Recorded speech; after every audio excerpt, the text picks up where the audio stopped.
तो आइए आज हम लोग इस चैनल वर्ल्ड साइंस प्लेटफॉर्म के माध्यम से हम सुमित सर आप सभी को क्लास 10th के अंतर्गत जो बिहार बोर्ड के द्वारा ये मॉडल सेट जारी किया गया है तो इसको हम लोग देखेंगे।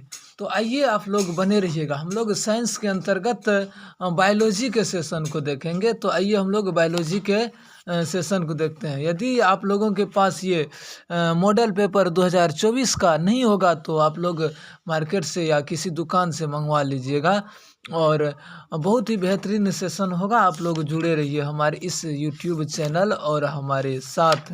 तो साइंस का जो है अपना लोग क्वेश्चन को उल्टा लेंगे और उसके बाद फिर से हम लोग देखेंगे साइंस कहाँ होगा। एक बार देख लेते हैं। आप लोग भी हमारे साथ उल्टाइए पेपर को, देख लेते हैं कहाँ तक। हाँ, तो आइए ये पेज नंबर 3 विज्ञान के अंतर्गत ध्यान दीजिएगा। ये मॉडल पेपर एक ये जो विज्ञान होगा इसमें हम लोग देख लेते हैं हमारा साइंस के अंतर्गत बायोलॉजी का सेशन कहाँ से होगा। तो आइए यहाँ है अपना लोग का बायोलॉजी का ऑब्जेक्टिव पॉइंट्स जो मॉडल पेपर बिहार बोर्ड के द्वारा जारी किया गया है। तो आइए पहला क्वेश्चन है हमारा, साइटोन का आकार होता है। ध्यान दीजिएगा मॉडल पेपर से ही हम लोग डिस्कशन करेंगे और हमारे साथ आप लोग भी मॉडल पेपर निकालिए और ध्यान से देखिए। क्वेश्चन है हमारा साइटोन का आकार होता है। तो साइटोन का जो आकार होता है इसका होता है ताराकार। कहने का मतलब ये जो साइटोन होता है ये न्यूरॉन का भाग होता है। साइटोन इसका आकार होता है ताराकार टाइप का। नहीं, उसके बाद हमारा है अगला क्वेश्चन 57 नंबर। अगला है निम्नलिखित में कौन सा एक पादप हार्मोन नहीं है। ध्यान दीजिएगा, एक है ऑक्सीटोसिन, बी है एथिलीन, सी है साइटोकाइनिन, डी है ऑक्सिन। तो इनमें से पादप हार्मोन ऑक्सीटोसिन नहीं है और एथिलीन पादप हार्मोन है, साइटोकाइनिन पादप हार्मोन है, ऑक्सिन पादप हार्मोन है। ऑक्सीटोसिन नहीं, ये ऑक्सीटोसिन हार्मोन जो होता है ये जंतु या मनुष्य के अंतर्गत पाए जाने वाले हार्मोन होते हैं जिसके द्वारा दुग्ध स्राव जो होता है उसमें मदद करता है। एथिलीन ये फल पकाने वाला हार्मोन होता है जो क्लास 10th के अंतर्गत पूछा भी जाता है। और ये जो साइटोकाइनिन एवं ऑक्सिन हार्मोन है इसे वृद्धि हार्मोन कहा जाता है, ये पादप हार्मोन है। उसके बाद ध्यान दीजिएगा 58 में यूरिया रक्त में कहाँ प्रवेश करता है। यूरिया रक्त में कहाँ प्रवेश करता है तो इसका ऑप्शन हो जाएगा यकृत, जिसको हम लोग लीवर भी कहते हैं।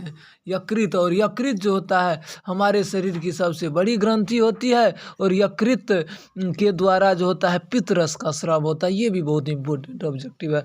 अगला क्वेश्चन है 59 नंबर। निम्नलिखित में कौन किसी पारिस्थितिकी तंत्र का एक जैव घटक हो सकता है। तो इसके अंतर्गत हम कवक को लेंगे, इसका हो जाएगा ऑप्शन नंबर बी।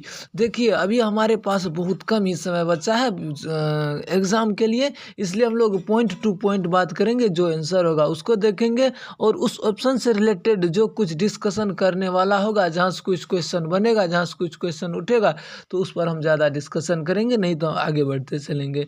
अगला क्वेश्चन है नर युग्मक तथा मादा युग्मक के संयोग से बनता है। तो नर एवं मादा युग्मक के संयोग से जायगोट बनता है जिसको हम लोग युग्म नज कहते हैं। और ये जो जायगोट का निर्माण होता है यह निषेचन क्रिया के दौरान होता है। किसके दौरान होता है तो निषेचन।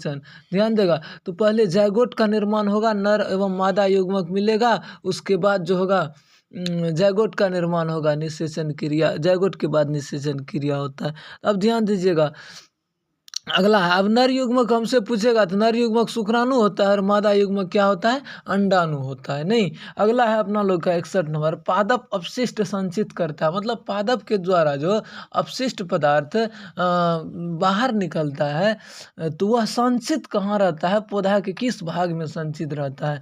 तो कोशिकीय रिक्तिका में, पत्तियों में, छाल में, इनमें से सभी। तो इसका आंसर हो जाएगा इनमें से सभी। एक बात ध्यान दीजिए, इसमें जो दिया हुआ आंसर आंसर होगा, बहुत सारा क्वेश्चन मतलब ऑप्शन आंसर दिया हुआ गलत भी रहता है, तो इसलिए हमारे साथ जुड़े रहिएगा। तो हम बहुत बेहतरीन तरीके से इसका सटीक आंसर हम देने का प्रयास करेंगे। अगला क्वेश्चन है, सामान्य अनुशीतलन रक्त का दाब होता है 180 mm Hg होता है। ध्यान दीजिएगा, Hg रहेगा 80 mm Hg। और हमारे शरीर का सामान्य मनुष्य के शरीर का जो pH मान क्या कहते हैं, ब्लड प्रेशर जो होता है या रक्तचाप जो होता है 120/80 होता है, 120/80 होता है mm